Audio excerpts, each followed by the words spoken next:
बेंगलुरु में तलबा के लिए एक ख़ास तकरीब मुनअक़द की गई, जिसमें astronaut group captain Shubhanshu Shukla ने खिताब किया। इन्होंने कहा कि एस्ट्रोनॉट बनने के लिए जिस्मानी और ज़हनी सेहत अच्छी होना ज़रूरी है और ज़िंदगी में नज़्म व ज़ब्त भी बहुत अहम है। इस तकरीब का इंतज़ाम कर्नाटक हुकूमत के महकमा साइंस एंड टेक्नोलॉजी ने जवाहरलाल नेहरू प्लानिटेरियम में किया।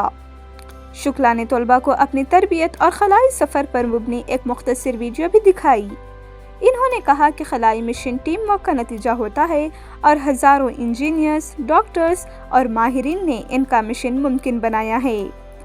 तलबा को इन्होंने बड़े ख्वाब देखने और मेहनत करने की नसीहत की। शुक्ला ने खलाई सफ़र की मुश्किलात भी बताईं, जैसे माइक्रोग्रेविटी में एडजस्ट करना, ज़मीन पर वापसी के बाद खड़ा होना और हंगामी हालात में 18 से 20 जी फोर्सेस का सामना करना। Minister for minor irrigation and science and technology NS बसराजो ने शुक्ला की खिदमत को सराहा और कहा कि हर बच्चा बड़े ख्वाब देख सकता है। इन्होंने दही स्कूलों में दूरबीनें तकसीम करने, असातिज़ा की तरबियत और नेहरू स्ट्रीम लैब्स जैसे इक़दामात का भी जिक्र किया। वज़ीर बराए स्कूल एजुकेशन मधु बंगारप्पा ने तलबा की सलाहियतें निखारने और डिजिटल रसाई बढ़ाने का अज़्म किया।